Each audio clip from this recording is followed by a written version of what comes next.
Hello, everyone. Welcome to the start of the Spring 2025 seminar series.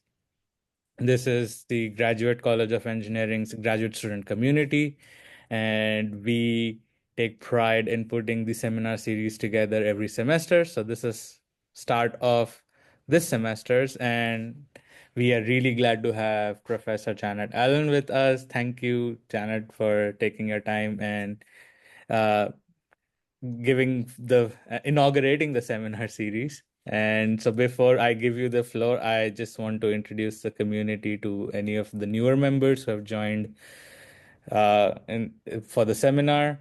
So we have a leadership team, and leadership team comprises of people from all schools of the GCOE. So currently, our co-chairs are Rodney, who is on the call with us, and Rachel, who is also there. And any of the emails that you get regarding the events are done by Avinash and Swapnil. Swapnil is here as well. Our treasurer is Shiavash. We have funds through which we provide food and lunches as an incentive to join the seminar series and get to learn a little bit more apart from the curriculum. So if you are on campus and if you are participating in the seminar series, please look out for some food and refreshments as well. And we have a support team. We have Mohammed Sarbaz, Lewis, and I, Samuel, who has joined us in the last semester, Jason, Himadri, Nurayan, and Sadikur, and also our faculty mentor, Professor Farooq Mistry. So the new timings for spring 2025 for the leadership meetings are on Fridays at 4 p.m. If there are any new members who want to join the leadership team but cannot make that time, please reach out to either Rachel or even Rodney. I would say reach out to Rodney. He would be quick to respond, and we can tweak the timings to accommodate everybody's needs and requirements. But if you're interested to join and if you enjoy the work or if you like the work that the leadership team does or you want to participate in such events, please reach out to Rodney and Rachel. So if you are not a member on Engage page yet, please use this QR code, or you can just go on to your Engage page and type graduate student community and then click join. And as soon as you click join, we have the access to add you to our roster. The reason we need an active roster is because we apply for funds to the SGA, and that helps us do these events and provide food and refreshments and do other stuff. So helps us show active participation. And so if you are a OU student and if you can join the GSC page on Engage, please do that. And we are also on LinkedIn. It is just starting up. We are trying to create a community of current students and alumni so we all can be together, specifically of graduate students. So if you know who's who has been an alumni and wants to be part, please forward that message. And if you are a student right now, please, I encourage you to join our LinkedIn page and help bolster that community. And we also have a Facebook page. Some of the seminar series is open to everybody. So if even if they're not OU people, and so some of the emails that we do are also put on Facebook so that they people can access the seminar series. And so keep an eye on our Facebook page as well. And all the seminars, with the permission of the speaker, are recorded. So if you miss out on a seminar and you want to revisit them, we have a YouTube page that is dedicated towards it. You can always go back, share, and if you can, please like and subscribe the channel so that the channel gets more people and it gets that visibility. And for students on campus who do not have a space, let's say Bizzle Library is completely booked and all the rooms are booked, we have a small lounge room for the graduate students. It has couches, whiteboards, microwave, anything for you to sit down, a space for you to basically sit down and do your work if other spaces on campus are occupied. To access this room, you have to email us your OU ID number, and that way we can help you get access to the room. And so if you're interested, do reach out to the leadership team or even to Rodney, and we can help you like get access to this room. We'll also be sharing a Google form for today's seminar. And if you have some time, please fill this up so that we can show our participation on the weekly basis with the proof that these were the people who joined us, and also helps us increase the emailing list. So if you are new, and we can add you to our mailing list, and whenever there's a seminar happening, you will get a prior notification of that along with the gentle reminders for you to participate. And so our today's speaker is Professor Janet.K.Allen. She has been here with us for 14 years at OU, or 15 years at OU? 15. 15 years at OU. Yeah. So she has been the support, the rock of graduate student community along with Farooq, and we always enjoy her speak. And so therefore, it is our pleasure to have you to start the seminar series, and the floor is yours, Janet. Fine. Let me share my screen. Yes.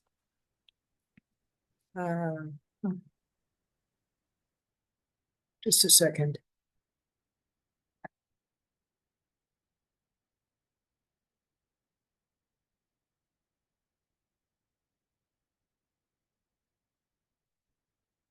There. So today I'll be talking about designing for service, not designing service, but designing for service for communities at the bottom of the socio-economic pyramid.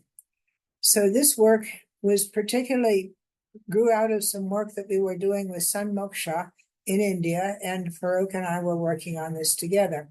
We've been thinking about this problem for about 8 years now, and it's a big problem because in India, almost 100 million people are living are the poorest of the poor, and are living on $1 to $3 a day. So that's not much. They're in a very bad situation. Disproportionately, these people are rural, and the idea is to give them a hand up, not a handout. For those of you that may have thought about the parable to give the man a fish or teach him to fish, the idea here is that we're teaching people to fish, and it will be a long-lasting change in their abilities. So it's an opportunity to contribute to nation building in India, and to increase the disposable income of micro entrepreneurs in the rural sector. Now, a micro entrepreneur is someone that has a small establishment. Perhaps they are selling groceries, or perhaps they are doing some service work, such as helping people to fill out forms or whatever it is. There are or handicrafts. So these people have small enterprises. They're not small and medium enterprises. They're really small. Typically, 1 or 2 people do everything for them. So our question, since we are at a university, is how can universities help? And this talk is particularly based on India, who has developed a national education program in 2020. And the idea was to encourage universities to work together, and also not only in India, but abroad as well. Also, the idea is to promote transdisciplinary activities. So altogether, that would lead to nation building of the country of India. So what we're going to talk about today is designing for service. That is moving toward providing urban amenities in the rural environment in order to help people stay comfortably in villages. We would like to have people increase the disposable income of micro entrepreneurs in the rural sector. We believe that if people then take the income they get from their entrepreneurial activity, they will use it in ways that improve the quality of life. So they will first, of course, get something to eat. Then they may begin to think about other things like health, which will improve their situation. So we are thinking then about designing implementing, monitoring, and expanding services in the rural sector.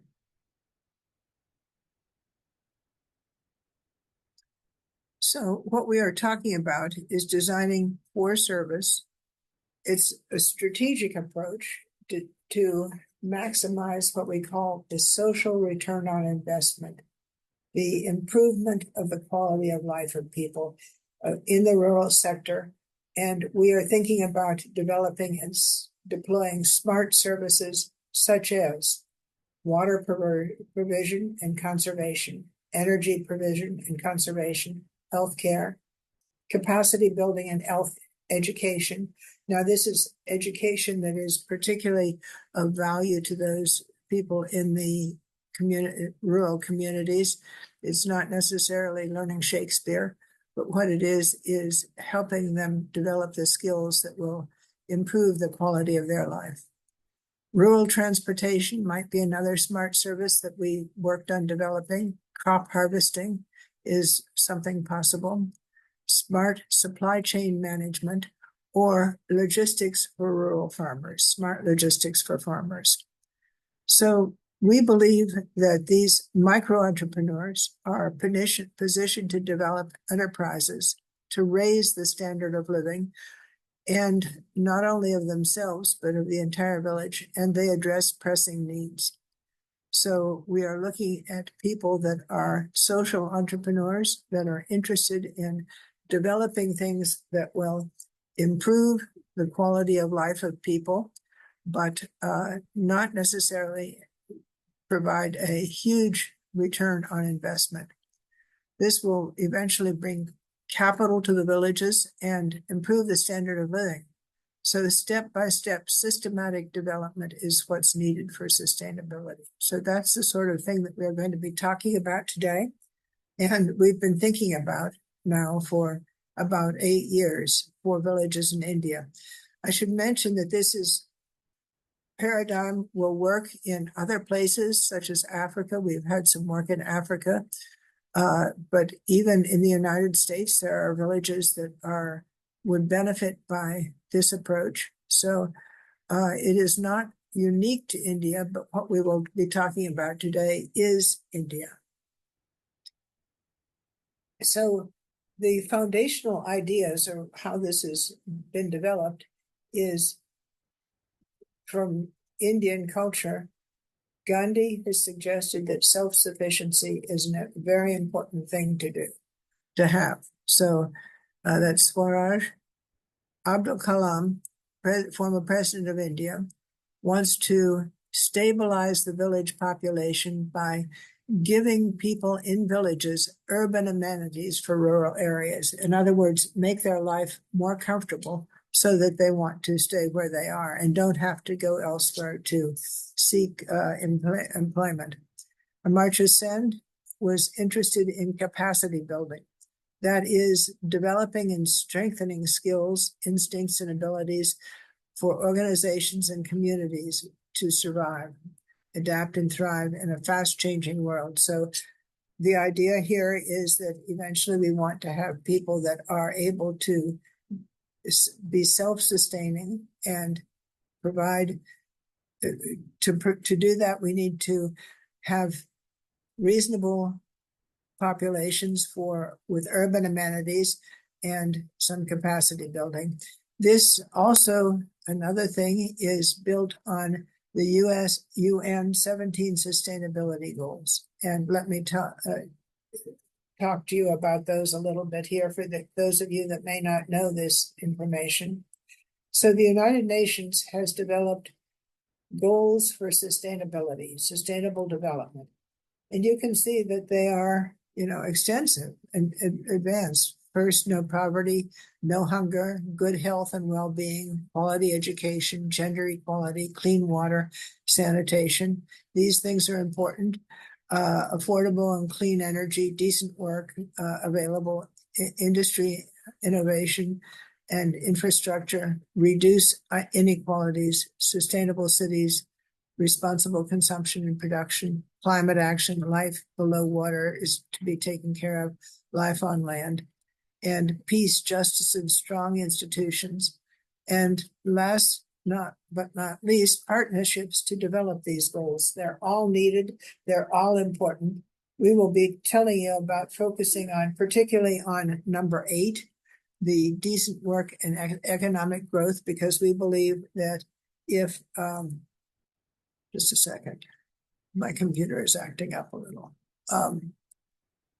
If people have some economic leeway, they are able to help themselves and are able to bootstrap themselves up to better, higher quality standard of living. So part of the problem, the issue is formulating the problem. Exactly what are you going to be able to do? So the first thing you have to recognize is that it is not a fits all arrangement. You need to develop this with villages. Different villages have different needs and opportunities, and they have different governing structures. So all of this that you propose to assist with has to fit into a specific village. So we also suggest that an inclusive distribution of services is important, so that we don't give things only, for instance, to the rich, but we provide opportunities for everybody. There may be one level of service that is general for everybody, and then something else that can be used for entrepreneurs who want to pay an extra amount of money for that. Now, at the university, we are used to talking about advanced technology. We shall design something perfect and exactly right for these folks. But think back. What you need is something that is appropriate, that people can use, that will stand the test of time, the use will be reliable, and so forth. So you don't necessarily need advanced technology for this. What you need is a different mindset for what you provide, providing services. So we want to develop whatever it is we do for long-term services, long-term use. In other words, it needs to be modifiable, repair parts need to be available, and so forth. So you need to be able to do it. And at least a lot of the maintenance needs to be done within the villages by themselves. Now, if you have to have a major new part be brought in, well, that can be monitored from externally. But most of it, the cleaning and maintaining of things, should be handled by the villagers themselves. And these villagers ideally will be trained to how to do this. So perhaps they have gone to a university where there's a short course in maintaining the equipment. Now, the idea is not just to give people things, but to provide services, but to require a fee for these services.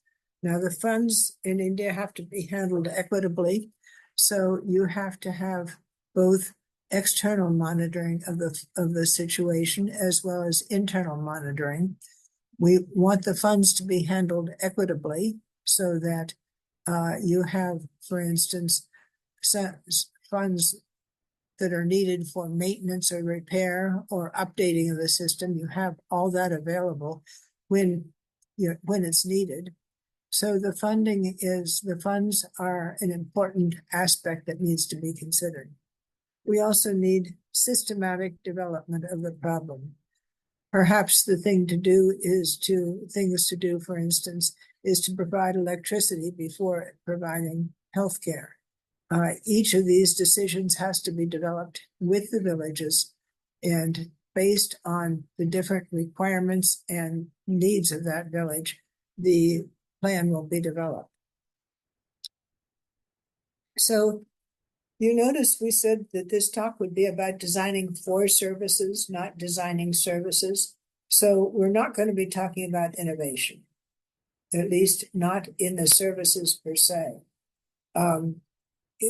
We want to have sustainable services and develop things that will address challenges affected by the community is affected by. Now, other programs innovation, technology, and products are the focus, but here we're just talking about getting standard, reliable services into the village. It is not about designing new technology and products. It's all about designing and deploying appropriate services to improve the socioeconomic well-being of rural community. It is not for industry. Industry typically looks for a return on investment, not a return on social return on investment. And this is an important part of why we are talking about this. And it is not for small and medium enterprises. It is for micro entrepreneurs, people that are in the village that want to offer services which will be helpful to the villagers in the community, and then will be able to establish raising the overall situation in the village. So there are a couple of principles, design principles, that you can think about when you do this. So design for adaptability. So when you think about adaptability, you perhaps want to be able to change things as things go along. For example, if you want to have extended abilities or add extra things, for instance, if you have a solar panel array, you would want to have a design so that you could add additional solar panels and have that feed into the system entirely, and the battery would be large enough to maintain it, and you would have modular hardware. So things that are useful are interfaces that are systematic, and interfaces and information flow among the interfaces is important too. So when you're looking at modular hardware, you might also like to look at software that has been configured, and both hardware and software should be updatable. Now, one solution to this, or one answer to this, is what we call a design platform in the web, where you have things that manage your system as well as manage the income from the system, as well as report maintenance issues and so forth. So that is one answer for design for adaptability. And in addition, you might think about catalog design. Catalog design is a procedure in which a system is assembled by selecting standard components from a catalog of available components. And typically design is done this way in part. So I imagine that very few people are out designing rivets for their aircraft. They probably get standardized rivets, for example. So that's the sort of thing in which you might need to consider. Here is a paper that we wrote years ago about catalog design, how you choose things for from catalogs to make an effective system. Also, most systems require multiple components, some of which should be solved simultaneously. They're coupled problems, and sometimes you need to consider whether the one thing that you choose is going to affect other things. And again, this paper can help you sort that problem out. So we're looking at design for service, sustainability, and maintainability.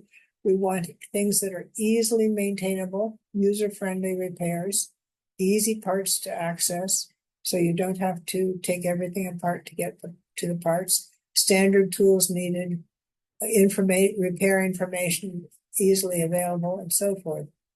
So you want to also have parts that are continuously available and redundancy as appropriate.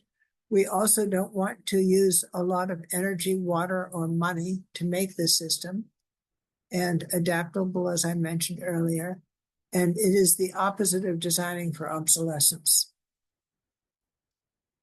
So here we are talking about principles of designing for service.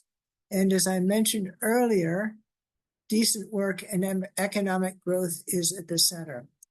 So things that can feed into decent work are clean water and sanitation, responsible consumption and production, industry, innovation and infrastructure, and affordable clean energy.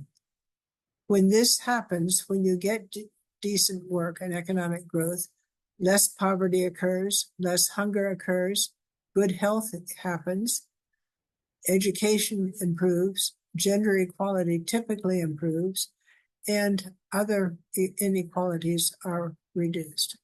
So that is what we are thinking about. Now, to get to this situation, we have climate action that's needed, energy below the water, see what's going on in the sea, and energy on land, as well as local and global partnerships, which make this feasible, all of this work feasible. So the idea then is that we cycle back and forth, trying to improve work opportunities and economic growth opportunities in this village. And then we spiral to a way to the future, systematically developing different opportunities for the village. So we want to have peace and strong institutions, upward growth, sustainable cities and communities. So that's the way we see these projects developing. If you look at it visually, this is work from Sun Moksha, Dr. Ashok Das. Here you start off with, this village started off with electricity. And you could see that electricity changed lives because people were then able to study at night instead of having to go to sleep or whatever. They have a computer, they have opportunities to get together. This was in a wildlife refuge, so if you have street lights at night, you can see what's happening, and there is less wildlife you have to worry about. And entertainment is also a possibility.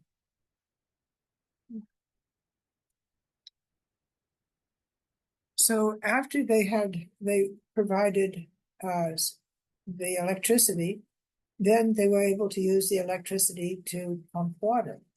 And that meant that farming could improve. So that was a smart Aquanet. So they installed this after the electricity and water came through. Then people were able to think about, for example, how you could process the product. In the middle there is someone milling grain. Other people were able to make things for sale out of it. This is some example of that.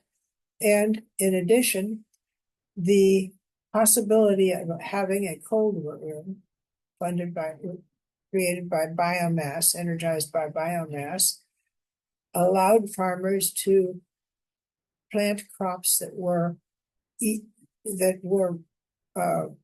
more likely to spoil, but certainly usually of higher value.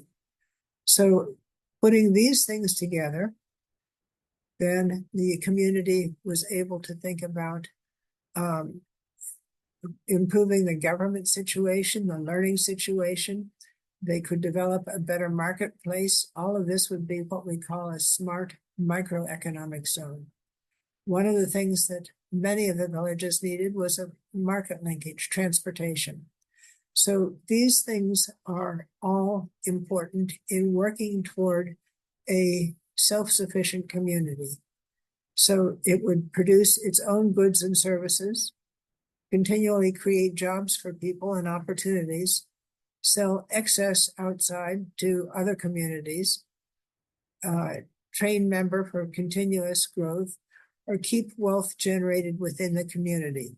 So all of these things are a systematic way of developing or bootstrapping a community to success.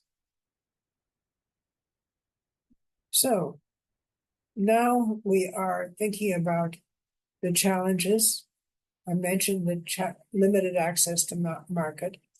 So often rural entrepreneurs face challenges in accessing financial resources, technology, raw materials, infrastructure, and so forth. So these things we can think about providing. There's, of course, a skills gap because many people have not had the opportunity to learn how to do business, for example, or manage finances and so forth. So information about all of these things need to be provided, and support for the life cycle. So this includes how things are progressing over the long term. So at a university, we have the question of how can professors and universities help? So we think of an ecosystem. We don't think of one group or person that's doing everything. So in order to do that, the first thing that we think should be established is a service learning program at XYZ University. Then after the service learning program is established, developing people, faculty, and students that are able to accomplish things. Also, an extension service would be an important activity. An extension service at a university is outward looking. It takes the products from the university and extends and provides them to the community. So it's important that these things work in harmony with the stakeholders, and that's everybody. So faculty, students, staff, and institutes of engineering, but also people in the villages. So it's not just enough to say, okay, here's something, go use it. You have to show people how to use it and how to benefit from it. So each of these things should be designed to work for people within the village. So the people that are involved would be faculty, staff, and students, of course. Some universities have incubation centers that is not-for-profit organizations to promote entrepreneurship. There's also can be a student startup and innovation program. And there are, of course, stakeholders in the community and partners such as Sun Moksha, who provides expertise and ability to do things. The Systems Realization Laboratory and other places, NGOs and so forth. Now, in India, there is a unique situation in that the government has decreed that there is something called CSR. Now, CSR means that each business that makes over a certain amount of money, each larger business, should donate a percentage of their income to the community, to funding things. So CSR contributions can help a lot, and also foundations can be helpful. So if we're thinking about an entrepreneurial situation, think about the design for service construct, designing services as the primary objective and designing technical things as a secondary objective. So mainly this is integrating or creating a system to provide services to communities. So how are you going to train these folks, both the trainers, the non-technical folks, to increase the disposable income of the villagers? And what academic learning is needed to have students understand what the services and how they can be provided to villagers. And the idea would be then that the village would be the living laboratory for students to test their ideas out on and learn how to design, deploy, and managing such services to increase the disposable income of micro entrepreneurs. So we want to have, we want to have the university provides support for starting, incubating, and launching startups for the university students and rural micro entrepreneurs. We want to have deployed monitoring of deployed assets, be sure things are working properly and as expected. And when there are problems, we want to be able to provide solutions in a timely way.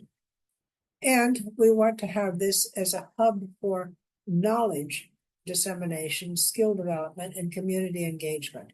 So all of these things the Extension Service would attempt to provide. So here is how we would develop this, how we propose developing this in the university. There are different regions. The regions we'll talk about today are rural and agricultural. So the procedure will be knowledge and skill building. Step V would be transforming knowledge into action to promote people, planet, and prosperity. And C, community outreach. So first, we have academics, courses, series of courses, structured training modules, and tinkering laboratories, and so forth. We have professional input as well. So how students can be mentored to accomplish this, developing business plans, regulations, all of these things can be informed by activities in the university, but also the Extension Service can provide opportunities for mitigating risks. That would be perhaps a funding stream for what's going on in the early days. And outreach is important also. So that would be the first step, knowledge and skill building. The second step would be putting some of the things into action that we talked about. So we have community micro entrepreneurs that we're working with, as well as stakeholders, facilitators, and those people that are actively trying to do something to improve the lot in the folks in the village.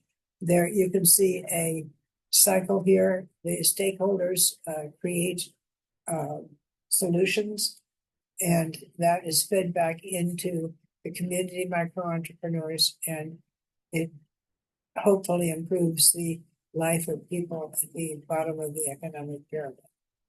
Now, all of that is needed with a communication and outreach thing. So you have the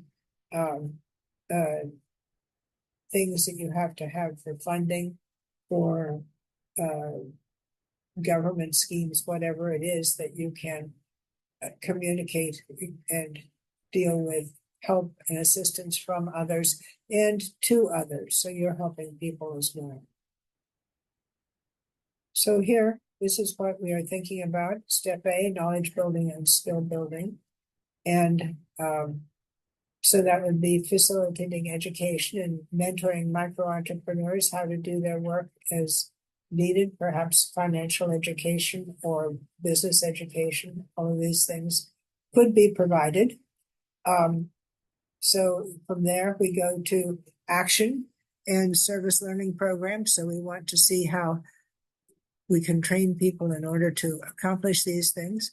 An extension service, and again, mentoring and financial services. We have communication and outreach.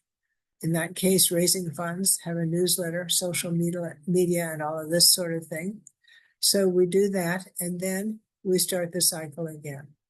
So we're bootstrapping, helping the community bootstrap itself to a sustainable lifestyle arrangement for the community. Okay, so that's the idea. And we want, of course, to have a coordination committee to overlook and monitor what's going on and how it goes on. But this is overall what we think universities can contribute to improving the life of people at the bottom of the socioeconomic pyramid. Right. So, anybody have any questions? First, I guess, questions for clarification. And then, should, I'd like to know whether you think the university should proceed to do this or not, and why. And if you're interested in collaborating with us on these activities, please let us know. So, I'd like to see the people now. Are there any questions? Sorry. Uh, any questions? I'd like to see who's here. I have a question. Yes. Um, Early on, you talked about being that it's not for small and medium enterprises, it's for micro entrepreneurs in villages. Yes. And I'm wondering if that's ruling out coalitions, or do you acknowledge Well, I like eventually. unionizing, right? It just, not exactly, but there's strength in numbers, right? So if you have all of the farmers who work together to for transportation, for example. So yeah, co-ops would be a certain thing that you could imagine being developed so that there would be farmers that wanted a lot of farmers that wanted their produce developed. Or you might have a coalition of everybody that runs grocery stores in um, a particular region get together and do things. Sure. So Buy in that bulk. would be so that would be a possibility. Again, it depends a lot on the culture of the village and the way things operate, whether there's one head person that says you do this, or whether, a community gets together and develops something by committee, as it were. Sure. Thank you, Terry. Anybody else? I have a quick one. Sure. Hey, quick. Do you see your communication and outreach strategies changing quite a bit based on where you're implementing your plan, like India versus, South America or Africa? Well, I don't know. I mean, what would you think? I suppose clearly the language will be different, but that's Yeah, I was just thinking more on the cultural side of it. If I yeah. don't know, some cultures are more like individualistic Mhm. versus cooperative already. Yeah, that's true. And it may be that certain villages automatically want to work together in a larger community, and that could be adjusted. That could be something that's useful that could be determined. Thank Cool. you, Rodney. Anybody else? I had a question. Um, so I don't know how much of the policy of the specific country affects these decisions, right? So obviously you want to help the community, but then Mhm. obviously there are local governments and in rural Yeah, people like panchayats are also involved, right? So again, how much does that affect in these a decisions? huge. It has a huge effect, as well as the country that has CSR, Right, where industries are encouraged to give money to social causes. right, That makes a big difference. So that's what. So you're right. There, you have to work with the existing community, the existing laws, because some things will require laws, knowledge structure, the kinds of things that people can be expected to do. For instance, does your population read or not? Do they have telephones? right. Many villages don't. Some villages do. Um, so it's very particular to the situation that they're looking at.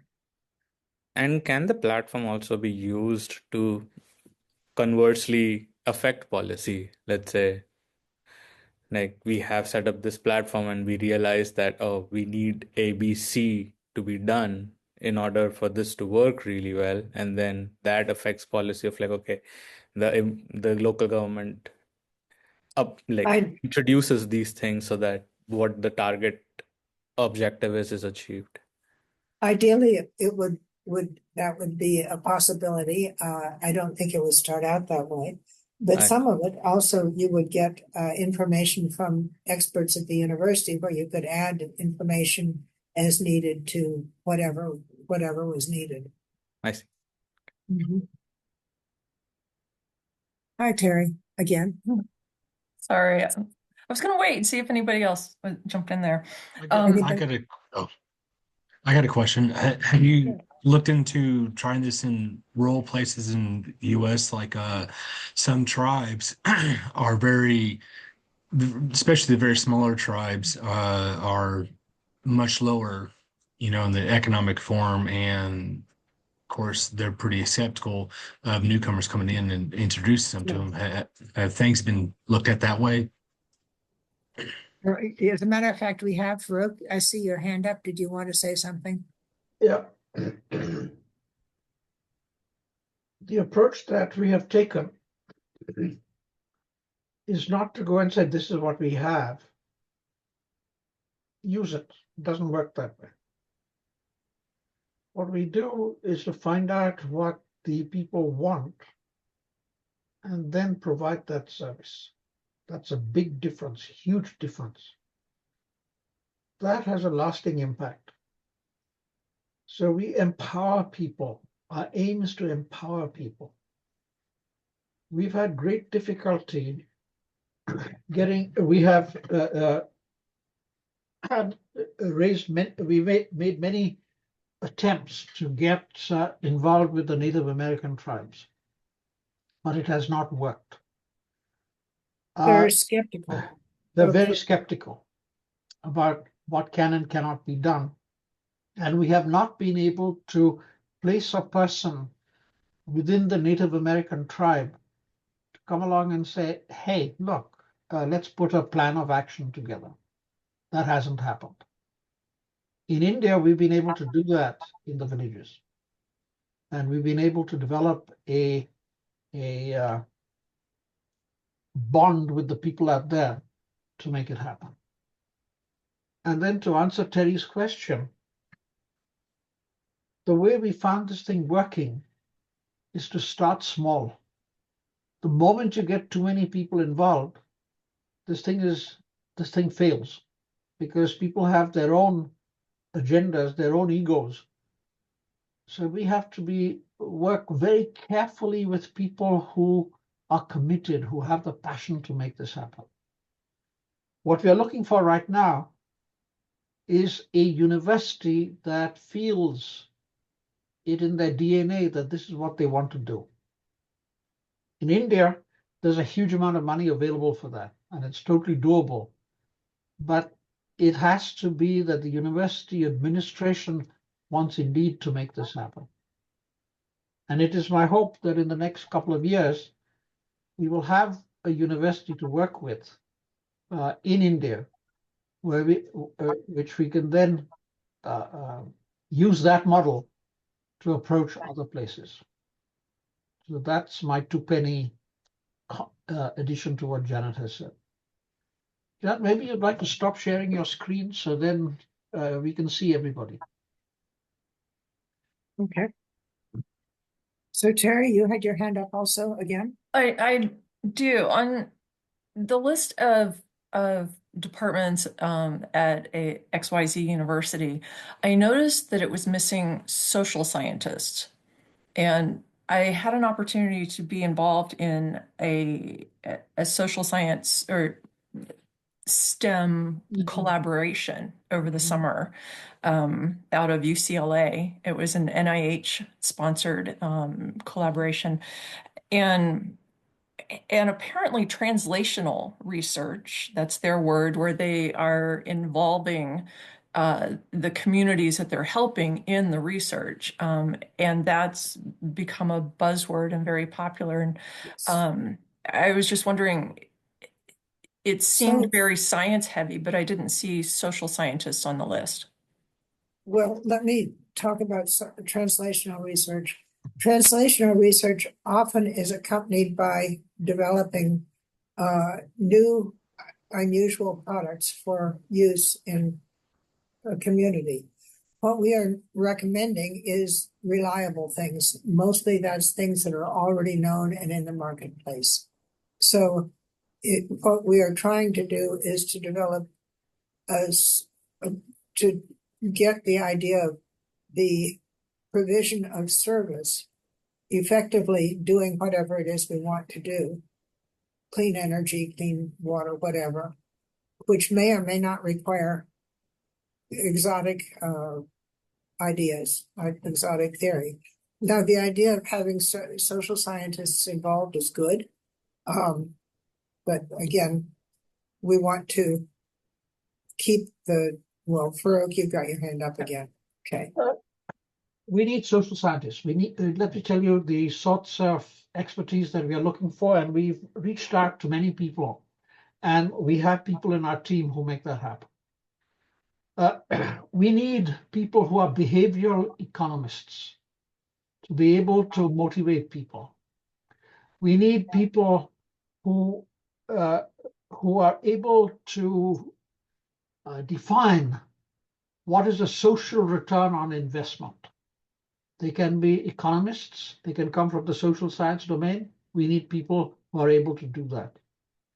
We need people who are community workers, who are able to organize the community, listen,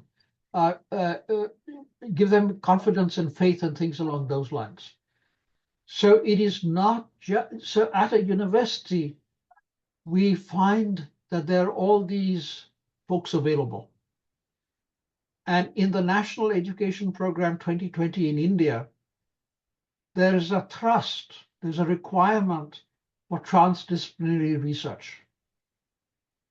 So the National Education Program 2020 India envisages that. And they have put money to make it happen. What needs to happen, we hope, is that the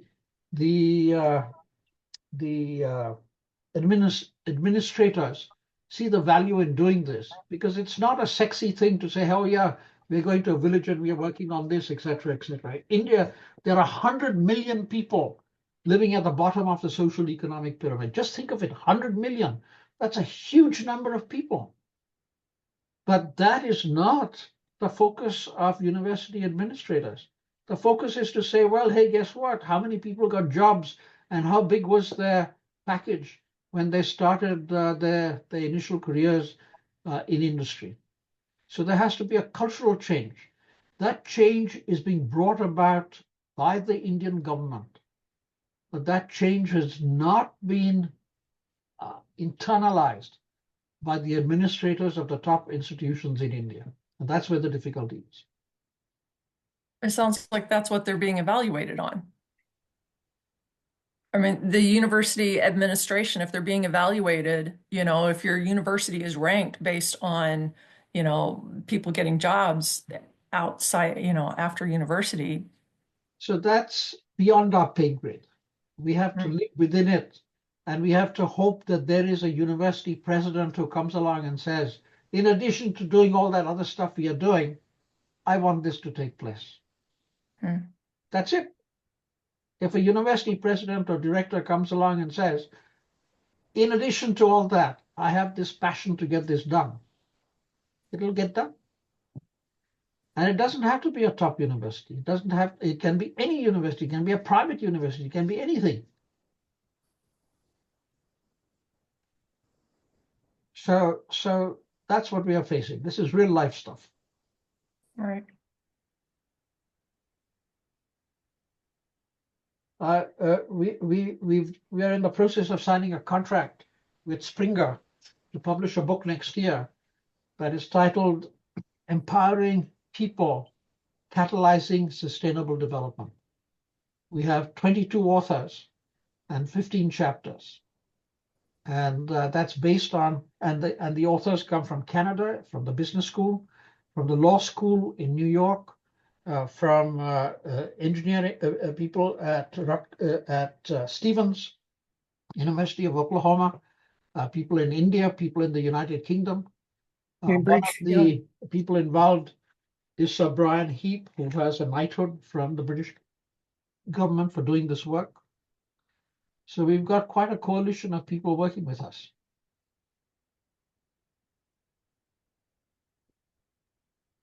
Perfect. Is there anybody who has any other questions? If not, then I think it's almost time. And if anybody has comments on anything, I'll take like next a few minutes. If not, then I think Farooq, the floor is yours to close the Yeah. seminar. So thank you all very much. Thank you, Janet, for making this presentation. And we hope to continue this conversation. If you'd like to find out more, get involved with us, please email us and we will make this happen. I'm going to stop recording